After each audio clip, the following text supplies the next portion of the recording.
नमस्कार. जय महाराष्ट्र. जय महाराष्ट्र.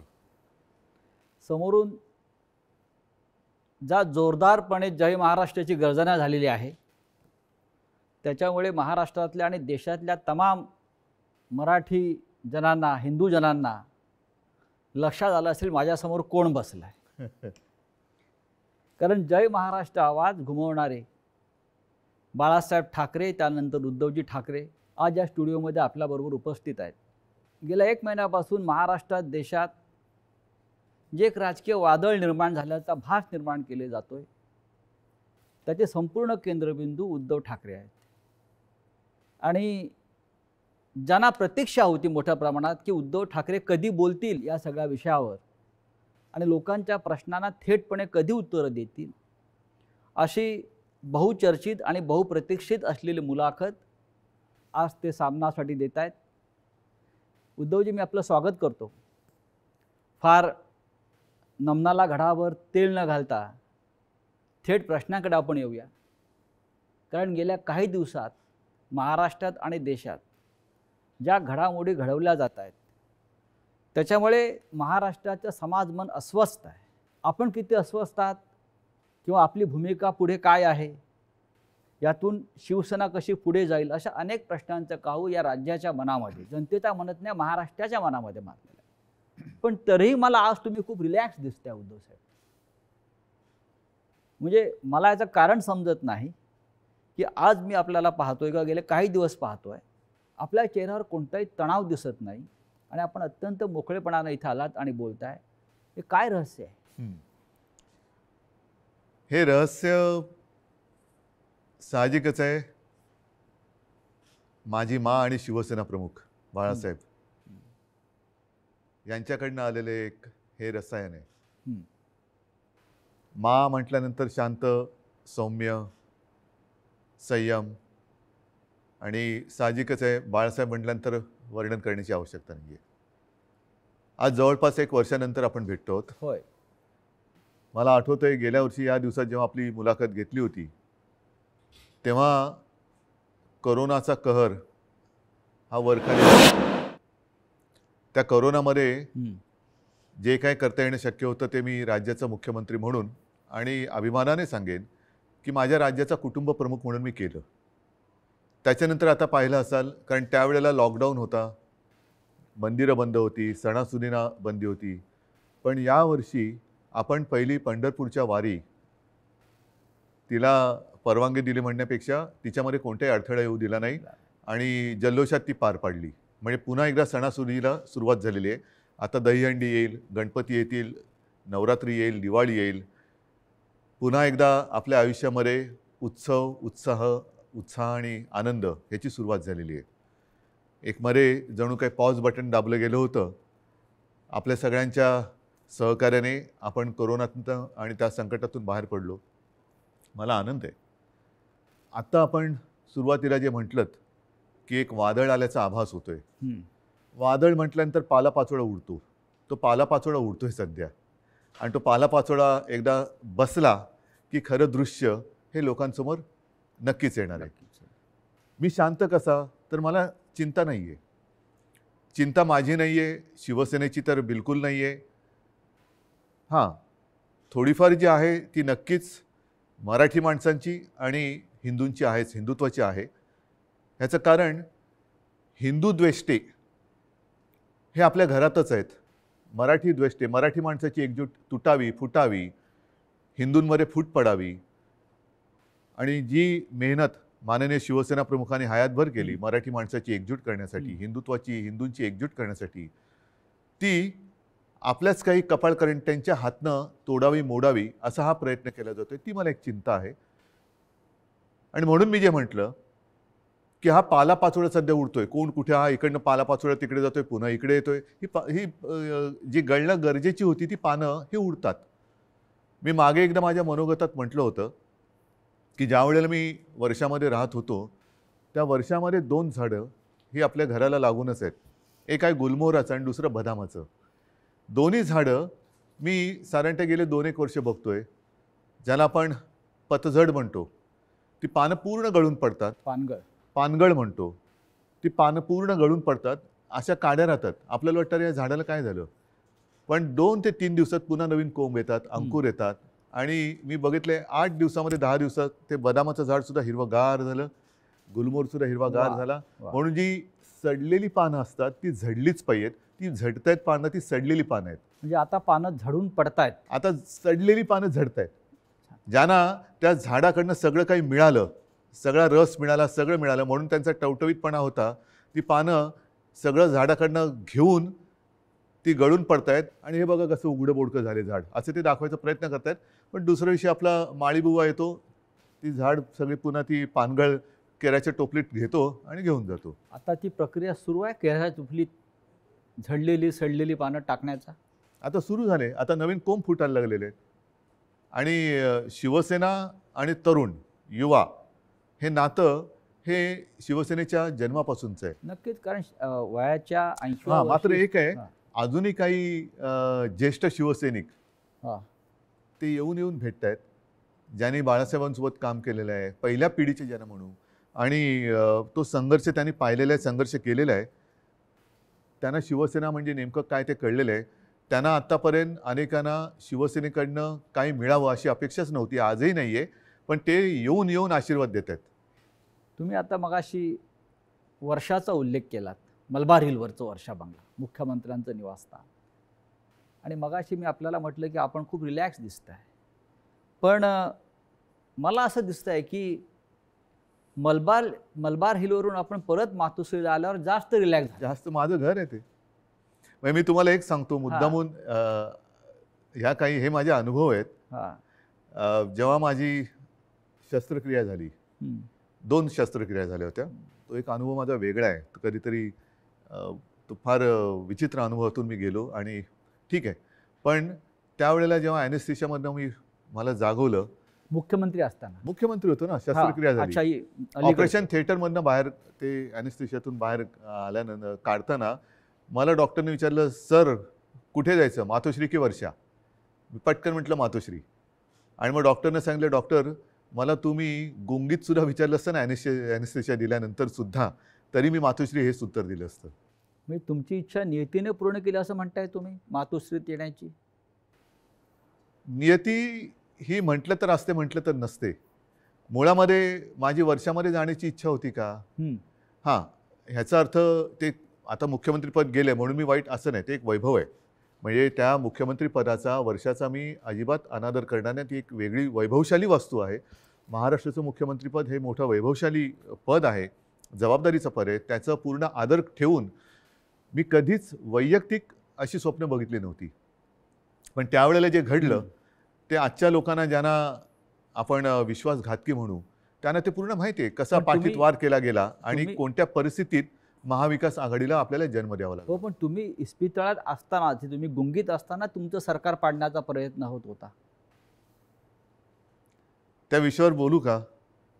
असं साधारण तुम्ही सुद्धा कारण मला कुठेही त्या माझ्या अनुभवातनं सहानुभूती नको आहे. तो फार वाईट अनुभव होता. मानेची शस्त्रक्रिया ही कोणत्याही डॉक्टरनं किंवा कोणालाही ज्याला माहिती आहे त्याला विचारले का त्याच्यामध्ये धोके काय असतात, ह्याची कल्पना मलाही होती. पण ती करणं मला गरजेची होती. ती केल्यानंतर पहिली शस्त्रक्रिया झाली, त्यातून मी चांगला बाहेर पडलो होतो. अचानक एक 5-7 दिवसानंतर सकाळी जाग आल्यानंतर, खरं म्हणजे त्या दिवशी मला डॉक्टरने सांगितलं होतं की उद्धवजी उद्या आपल्याला जिना चढायचं आहे. तर मी मानसिक तयारीत होतो की आज जिना चढायचं, एक पाऊल पुढे जायचं आहे. सकाळी जाग आल्यानंतर जरा थोडासा एक आळस द्यायचा प्रयत्न केला तर मानेमध्ये जो एक असा क्रॅम्प म्हणतो असा आला आणि माझी मानेखालची सगळी हालचाल बंद झालेली. म्हणजे मला श्वास घेताना मी बघत होतो माझं पोटही हलत नव्हतं. पूर्णपणे मी निश्चल झालो होतो. एक ब्लड क्लॉट तिकडे आला होता. सुदैवाने डॉक्टर वगैरे सगळे जागेवर होते आणि ज्याला तो गोल्डन आवर म्हणतात, त्या गोल्डन आवरमध्ये ते ऑपरेशन झालं. म्हणून मी तुमच्यासमोर आज उभा आहे. त्या काळामध्ये माझ्या कानावर येत होतं, माझे हातपाय हलत नव्हते, बोटं हलत नव्हती. सगळ्यात टेन्शन मला होतं की समजा कुठे काय डास चावला, मुंगी चावलं तर खाजवायचं कसं. म्हणजे हा एक वेगळा विचित्र भाग होता. पण त्या काळात माझ्या कानावर येत होतं की काही जण मी बरा व्हावा म्हणून देवावरती अभिषेक करत होते. आणि काही जण मी असाच राहावा म्हणून देव पाण्यात बुडून बसले होते. देव पाण्यात बुडून बसलेले लोक आता पक्ष बुडवायला निघालेत. आणि तेव्हा हे पसरवलं जात होतं की हा काय आता उभा नाही राहत, आपलं काय होणार, तुझं काय होणार. म्हणजे ज्या काळामध्ये आपल्या पक्षाला सावरण्याची वेळ होती, आपला मी पक्षप्रमुख, कुटुंब प्रमुख, शस्त्रक्रिया झाल्यानंतर माझी हालचाल होत नव्हती, त्या काळामध्ये ह्यांच्या हालचाली जोरात होत होत्या. हे नाही म्हटलं तरी एक मला वेदनादायी एक सत्य हे आयुष्यभर माझ्यासोबत राहणार की जेव्हा, आणि मी तुम्हाला जबाबदारी दिली होती पक्ष सांभाळायची, नंबर 2चं पद होतं, पक्ष सांभाळायला म्हणून पूर्ण विश्वास दिला होता. तो विश्वासघात तुम्ही, मी हॉस्पिटलमध्ये असताना म्हणजे माझी हालचाल बंद होती तेव्हा तुमची हालचाल जोरात होती, आणि ती सुद्धा पक्षाच्या विरोधात. शिवसेनेच्या विरोधात किंवा शिवसेनेच्या बाबतीमध्ये हे विश्वासघाताचं राजकारण वारंवार का होतं? ह्याचं कारण शेवटी आम्ही पक्ष हा प्रोफेशनली नाही चालवत असं मी म्हणेन. तुम्ही सुद्धा गेले अनेक वर्ष शिवसेना अनुभवतात, शिवसैनिकच आहात तुम्ही, पण एक परिवार म्हणून आपण बघत आलेलो आहे. बाळासाहेबांनी आम्हाला तेच शिकवलं, माने तेच शिकवलं की एकदा आपलं म्हटल्यानंतर आपलं, त्याच्यावरती कदाचित जो राजकारणामधला गुन्हा किंवा चूक असेल ती आमच्याकडनं वारंवार होते, ती म्हणजे एखाद्यावरती विश्वास टाकला म्हणजे आम्ही त्याच्यावर अंधविश्वास टाकतो. पूर्ण जबाबदारी, मग त्याला ताकद देणं असेल, शक्ती देणं असेल. म्हणजे 2014 साली जे आत्ता आम्ही हिंदुत्व सोडलंय म्हणून आवई उठवत आहेत, बोंब मारतायत, त्यांना मला हाच प्रश्न विचारायचा आहे की 2014 साली भाजपाने युती तोडली होती तेव्हा आपण काय सोडलं होतं? काहीच सोडलं नव्हतं. आजही नाही सोडलेलं हिंदुत्व. पण तेव्हा जो एक मधला काळ आला होता, विरोधी पक्ष एक शिवसेना झाली होती, म्हणजे अनेकांना असं वाटलं होतं की शिवसेना आता संपेल, पण शिवसेना एकाकी लढली आणि 63 आमदार निवडून आलेले. त्या काळामध्ये विरोधी पक्षाची जी जबाबदारी आपल्यावरती आली तेव्हा सुद्धा मी पद कोणाला दिलं होतं? आता सुद्धा जर भाजपनी आत्ता जे केलेलं आहे हे माझ्याशी बोलणी केल्याप्रमाणे हे आत्ता केलं, हे बोलणी केल्याप्रमाणे तेव्हा केलं असतं तर सन्मानाने झालं असतं. देशभरामध्ये पर्यटन करण्याची गरज लागली नसती. आणि असं मी ऐकलं, असं मी वाचलं, माझ्याकडे माहिती नाही, पण हजारो कोटी रुपये खर्च केले गेले, विमानांचा खर्च, हॉटेलचा खर्च, हे त्याच्यानंतर काही आणखीन अतिरिक्त खर्च म्हणजे खोक्यातला असेल, त्या खोक्यात काय दडलंय हे ज्याचं त्याला माहीत, देणाऱ्याला आणि घेणाऱ्याला कळलं असेल. पण हे फुकटात झालं असतं ना, आणि सन्मानाने झालं असतं, हेच तर मी सांगत होतो. मग का घडवलं? कारण त्यांना शिवसेना संपवायची आहे. जे शिवसेनेबरोबर ठरवलं होतं 2.5 वर्षाचं मुख्यमंत्रीपद, हेच तर तुम्ही आता केलं. आणि ते जर केलं असतं तर निदान 5 वर्षामध्ये भारतीय जनता पक्षाला एकदा तरी 2.5 वर्षात मुख्यमंत्रीपद मिळालं असतं. ही जी काय आता सोंगढोंग करतायत आम्ही शिवसेनेला, आता ही शिवसेना ते म्हणतात ती शिवसेना नाही आहे. हे सगळं तोडफोड करून त्यांचं समाधान होत नाही, त्यांना शिवसेना संपवायची आहे. यांचा वापर करून ते शिवसेना संपवायला बघतात. का संपवायचे असं वाटतं आपल्याला? आतापर्यंत गेल्या 56 वर्षात शिवसेना संपवण्याचे प्रयत्न अनेक आणि प्रत्येक वेळेला शिवसेना अधिक जोमाने आणि तेजाने उभी राहिलेली आहे. आता सुद्धा त्यांना हिंदुत्वामध्ये भागीदार नको असेल, पण माझं नेहमी असंच म्हणणं आहे की शिवसेना प्रमुखांनी हिंदुत्वासाठी राजकारण केलं, कारण हिंदुत्व मजबूत व्हायला. हे जे करतायत ते राजकारणासाठी हिंदुत्व वापरतायत. हा आमच्या आणि त्यांच्या हिंदुत्वातला फरक, जे विचारतात ना तुमचं आणि भाजपचं हिंदुत्वामध्ये फरक काय, तो हा आहे. शिवसेनेचं राजकारण हे आम्ही हिंदुत्व मजबूत होण्यासाठी केलं, पण यांचं राजकारण मजबूत होण्यासाठी आणि हिंदुत्वाचा आश्रय घेतला. मुख्यमंत्रीपद स्वीकारल्यामुळे महाविकास आघाडी हिंदुत्व संकटात आलं, हिंदुत्व म्हणजे काय झालं अशी जी एक आवई उठवली जाते. हो, म्हणजे काय, मला एक प्रसंग असा सांगा किंवा एक माझ्या हातनं घडलेली गोष्ट किंवा निर्णय माझा मुख्यमंत्री पदावरती असतानाचा दाखवा की ज्याच्यामुळे हिंदुत्व धोक्यात आलं. एक निर्णय दाखवा. तर तुम्ही तेव्हा अयोध्येला आत्ता सुद्धा गेला होतात. अयोध्येमध्ये महाराष्ट्र भवन आपण उभं करतो, बरोबर आहे, हे हिंदुत्वाला सोडून आहे की नाही? तुम्ही ठरवा. अयोध्येत महाराष्ट्र भवन, बरोबर आहे. मुख्यमंत्री होण्याच्या आधी सुद्धा मी अयोध्येत गेलो होतो, प्रत्येक वेळेला आपण होतात. मुख्यमंत्री झाल्यावरती सुद्धा अयोध्येत गेलो होतो. कोण काय म्हणेल मी परवा नाही केली. मी गेलो आणि रामलल्लाचं दर्शन घेऊन तेव्हाही आलो होतो. 2दा मी स्वतः अयोध्येत गेलो होतो. आता नव्या मुंबईमध्ये आपण तिरुपतीचं मंदिर त्याला जागा दिली. प्राचीन जी मंदिरं आहेत त्यांचं संवर्धन करणं, जतन करणं हे आपण सुरू केलं. गडकिल्ल्यांचं आपण सुरू केलं. हे कुठे, ह्याच्यात हिंदुत्व कुठे गेलं? हिंदुत्व तर असं कोणताही निर्णय नाही आहे की ज्याच्यामध्ये आपण हिंदुत्वापासून दूर गेलेलो आहे. अशा अनेक गोष्टी सांगता येतील. तुम्ही आज ज्या संघर्षमय कालखंडातून जात आहात याची कधी अपेक्षा केली होती? बघा, शेवटी शिवसेना आणि संघर्ष हे तर एकमेकाच्या पाचवीला पुजलेले आहेत. आणि मागे कोणीतरी असं म्हणालं होतं, ते मला वारंवार त्याचा अनुभव येतोय, की शिवसेना ही एक तळपती तलवार आहे. ती जर मॅनेमध्ये ठेवली तर ती गंजते.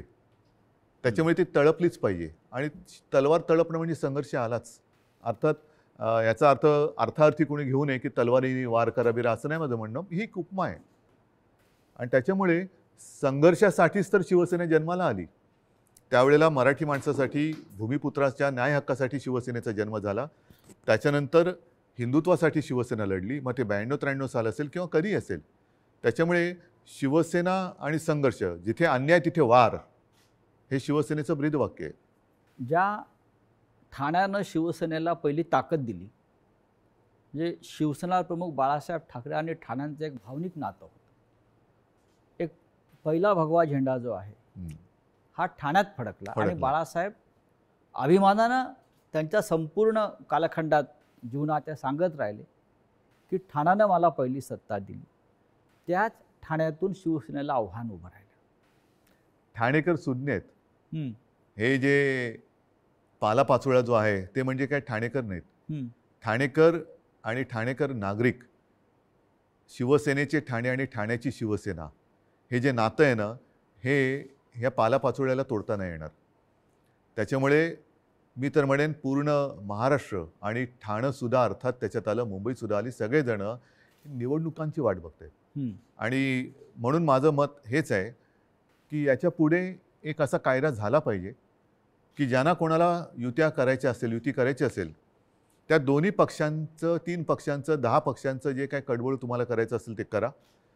मात्र तुमच्यामध्ये करार मदार काय झालेला आहे तो जनतेसमोर ठेवा.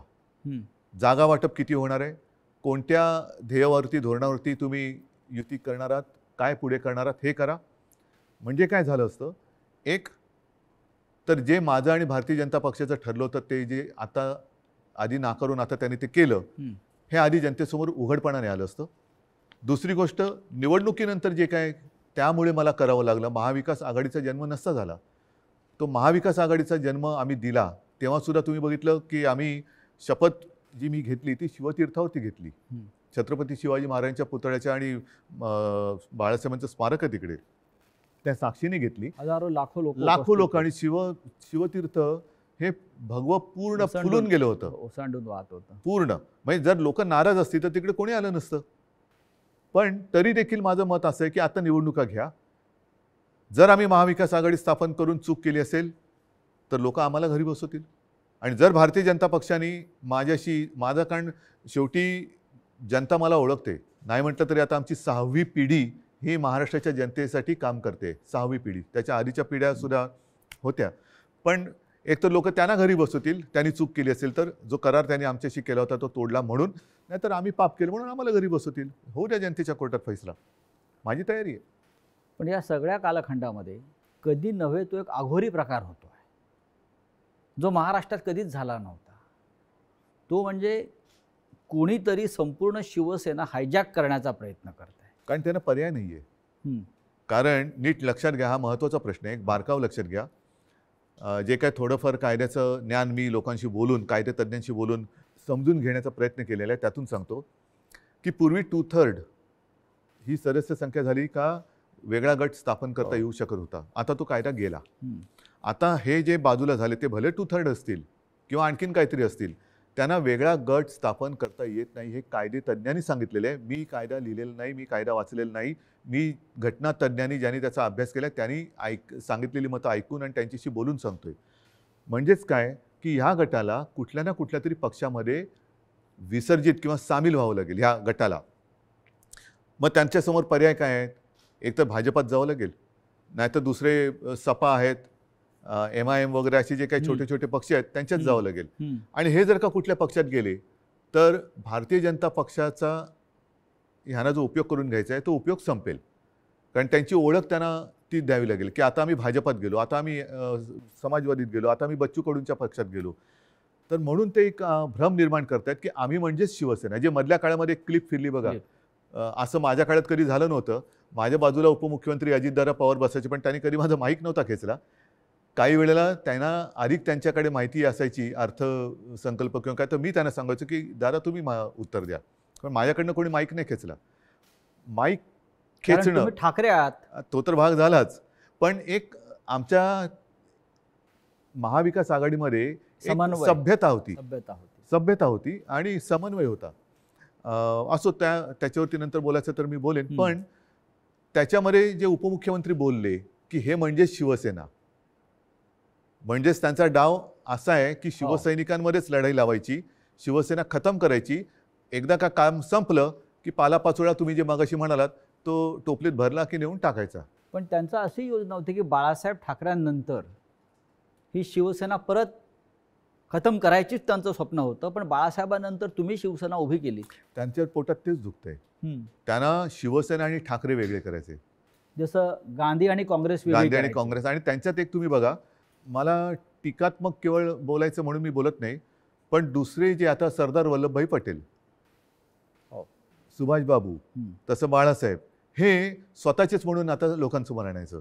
म्हणजे आपल्याकडनं काही आदर्श निर्माण नाही झाला तर दुसऱ्यांचे जसं पक्ष फोडतायत तसं आदर्श फोडायचे, आदर्श म्हणजे पळवायचे आदर्श आमदारांप्रमाणे. फोडायचे म्हणा किंवा पळवायचे म्हणा, पळवायचे. आणि मग ते आपलेच म्हणून लोकांसमोर जायचं. तसं त्यांचं चाललंय की बाळासाहेबांना त्यांनी मान सन्मान तर दिलाच पाहिजे, नाही तर लोक जोडे मारतील, लोक ठेवणार नाहीत त्यांना जागेवर. कोणी असला आणि तो बाळासाहेबांच्या विरोधात काही बोलला तर लोक हाणतीलच जोडा त्याच्या. तर म्हणून त्यांना बाळासाहेब पाहिजेत, पण आता ठाकरे आणि शिवसेना हे नातं तोडायचं आहे. माझं आव्हान आहे की ठाकरे आणि शिवसेना नातं तोडून दाखवा. मात्र ते करताना माझ्या वडिलांचे फोटो लावून मतं मागू नका. प्रत्येकाला आईवडील असतात आणि त्यांच्याबद्दल मला आदर आहे. मला माझ्या आईवडिलांबद्दल आदर आहे, तसं प्रत्येकांना प्रत्येकाच्या आईवडिलांबद्दल आदर असायला पाहिजे. आता गेल्या आठवड्यात गुरुपौर्णिमा झाली. मी माझ्या वडिलांना, आजोबांना गुरु मानतो. प्रत्येकाने पितृदेव भव मातृदेव भव देव मानलं पाहिजे. स्वतःच्या आईवडिलांचे फोटो लावावेत आणि मतं मागावीत. जर आज माझ्या दुर्दैवाने माझे आईवडील माझ्यासोबत असे नाही आहेत, पण ते नेहमी मी माझ्यामध्ये आहे असं मानतो, पण ज्यांची आई आणि वडील हे सुदैवाने त्यांच्यात आहेत, तर मी म्हणेन असा आशीर्वाद पुन्हा दुसरा मिळू शकत नाही. त्यांना घेऊन सभा घ्याव्या, भाषणं करावीत आणि मतं घ्यावीत. माझे वडील का चोरताय? माझे वडील कशा? म्हणजेच काय की तुमच्यात कर्तृत्व नाही आहे, तुमच्यात हिंमत नाही आहे, तुम्ही मर्द नाही आहात, तुम्ही विश्वासघातकी आहात. आणि लोकांचा, माझा तर केलाच, लोकांचा विश्वासघात करताना बाळासाहेबांच्यावरनं संभ्रम कशाला करतायत? तुमचा मर्दाचा चेहरा घ्या आणि जा पुढे आणि मागा मतं. नाही, पण निवडणूक आयोगापुढे आता एक नवीन खटला उभा राहतो आहे. तो म्हणजे धनुष्यबाण कोणाचं चिन्ह, जे शिवसेनेचं जे लोकांपर्यंत पोहोचलं. बघा, मला अजूनही देशाच्या घटनेवरती भरोसा आहे, कायद्यावरती भरोसा आहे. चोरीमारी सगळीकडे चालते असं माझं मत नाही आहे तेवढा. कारण मी जे म्हटलं ना की सत्यमेव जयते, नाहीतरी तुम्हाला वाक्य पुसावं लागेल आणि मग दोन वाक्य करावं लागेल एकाची. एक तर म्हणजे असत्यमेव जयते आणि दुसरं वाक्य सत्तामेव जयते.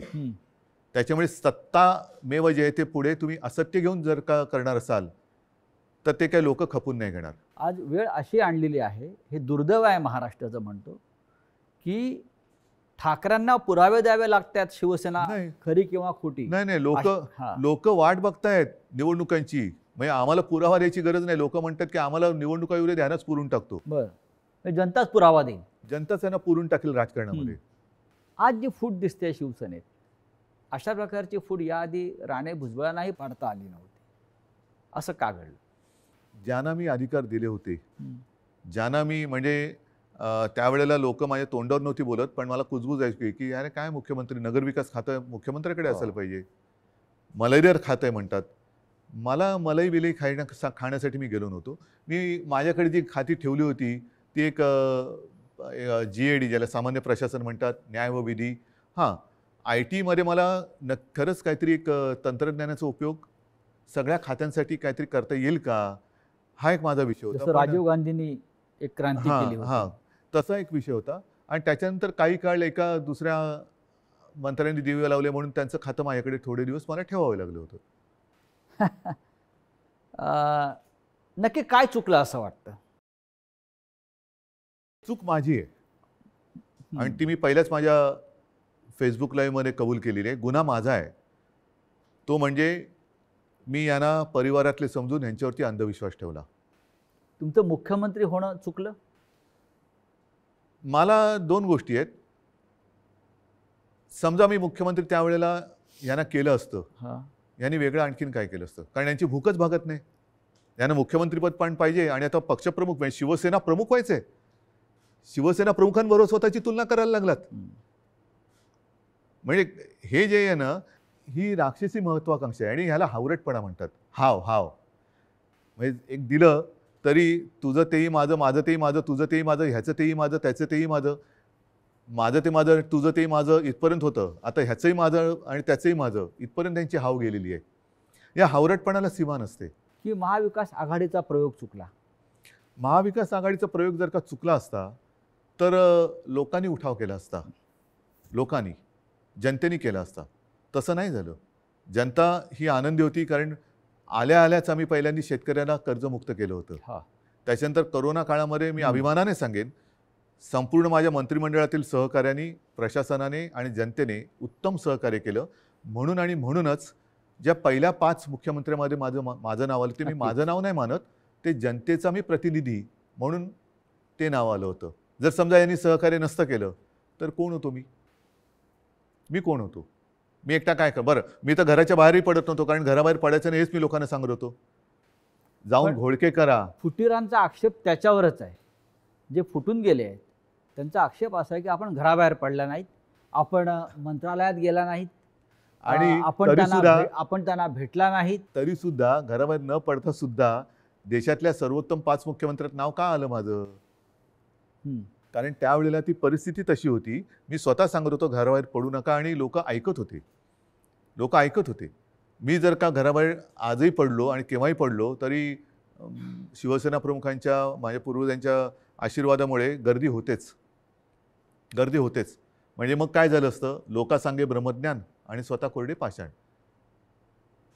म्हणजे ती काळाची गरज होती. काळाची गरज होती. पण त्याच काळात मी पुन्हा एकदा सांगतो, सुरुवातीच्या काळामध्ये जेव्हा करोना आपल्याकडे त्याचा शिरकाव झाला हे कळलं, तेव्हा साधारणतः 7,500 ते 8,000 रुग्णशय्या आपल्या राज्यात पूर्ण मिळून होत्या. त्याच्यात ऑक्सिजन बेड्स आले, व्हेंटिलेटर्स आले, कॉमन जे रुग्ण असतात ज्यांना साधारणतः एक थोडी ट्रीटमेंट देऊन घरी जाऊ शकतात, ऑपरेशन नंतरचे असतील, त्याच्यानंतर डायलिसिस असतील.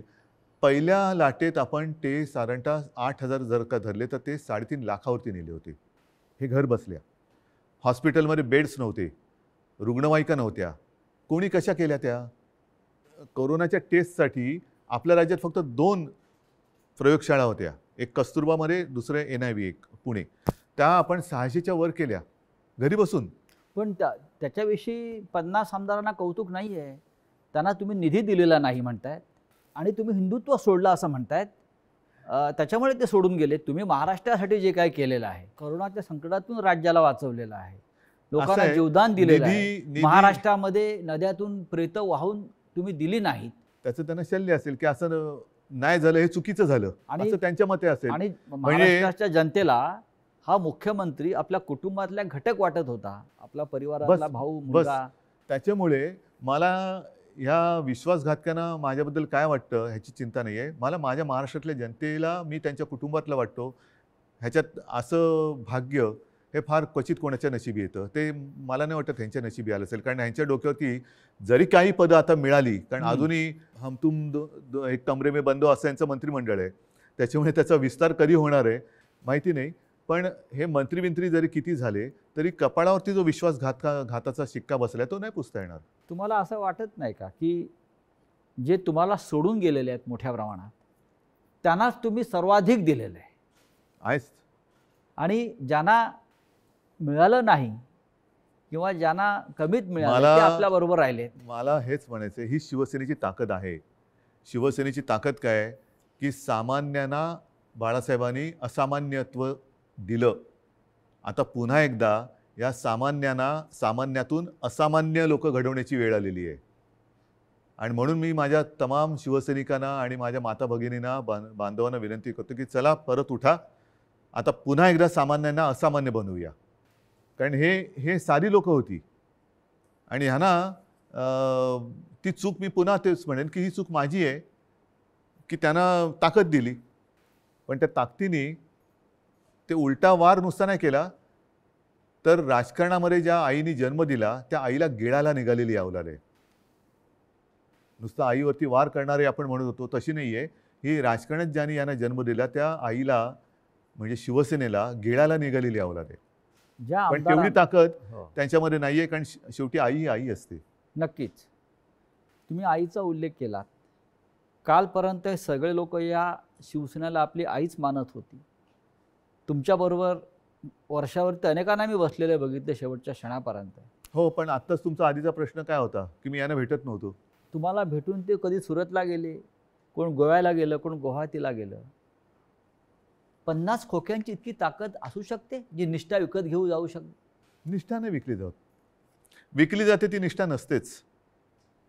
निष्ठा ही म्हणजे विकली जाऊ महाराष्ट्रात शकत पण नाही. महाराष्ट्रात पण झाडं आहे, डोंगर आहे, हॉटेल आहे. किती सुंदर आहे महाराष्ट्र. महाराष्ट्रात फार म्हणजे ग्रामीण भागातल्या आमदारांना महाराष्ट्राच्या निसर्गाची भुरळ पडत नाही आणि गुवाहाटीच्या निसर्गाची भुरळ हो. पडते.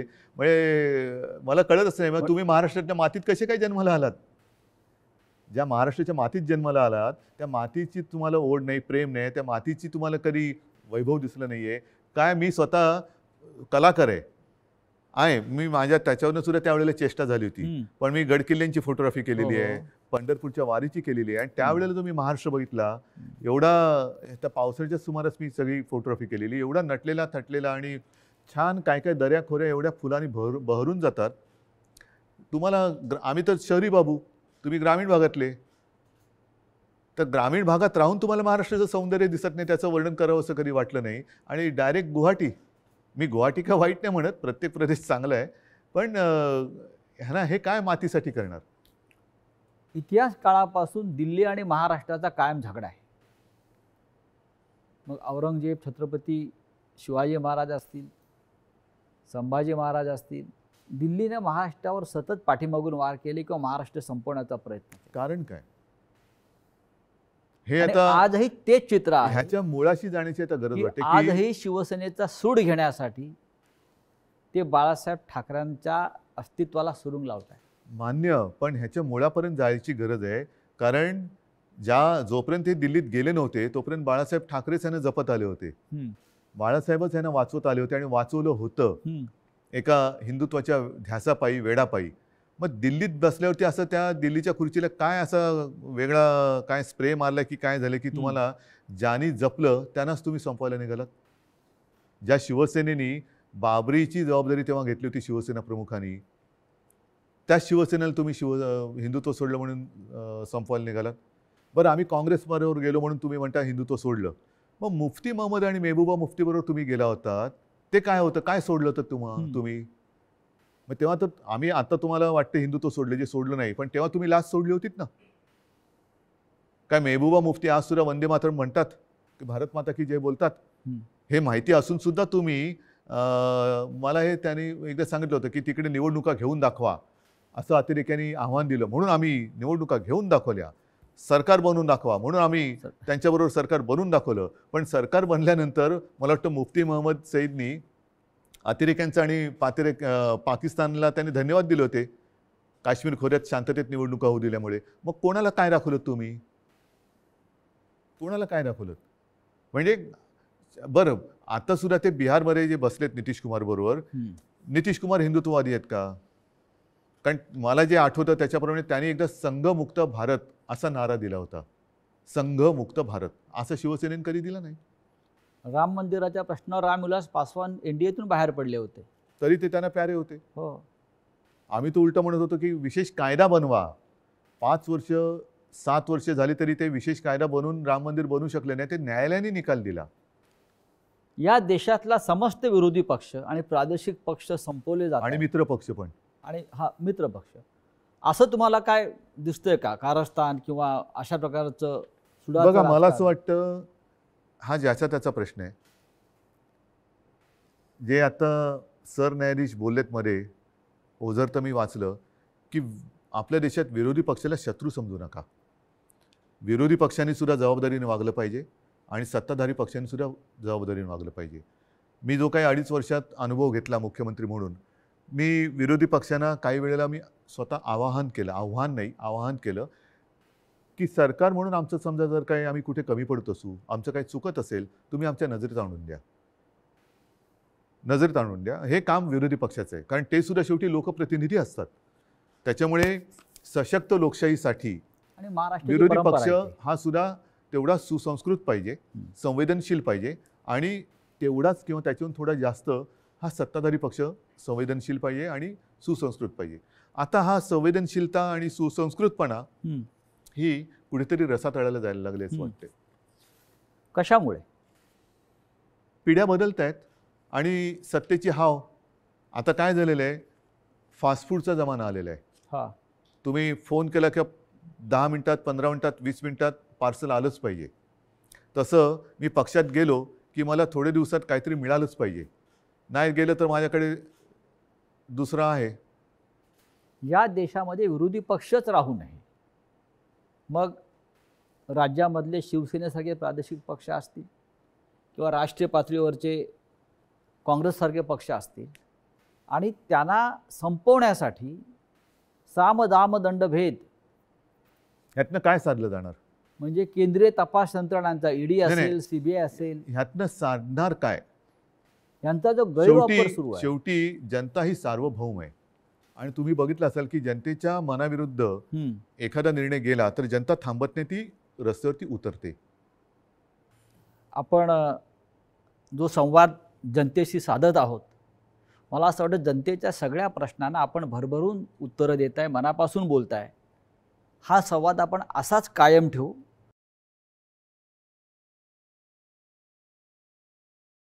सध्याच्या परिस्थितीत ताज्या घडामोडी पाहण्यासाठी आमच्या YouTube चॅनलला सबस्क्राईब करायला विसरू नका. बातमीच्या सविस्तर माहितीसाठी आपण आपल्या वेबसाईटला भेट द्या. सर्व ताज्या बातम्या पाहण्यासाठी आपण आपलं ऍप डाउनलोडिंग करा. रोजच्या बातम्या वाचण्यासाठी आपण आपल्या ई-पेपरला भेट द्या. दैनिक राजस्व आपल्या सगळ्यांना आवाहन करीत आहे की घरी राहा, सुरक्षित राहा.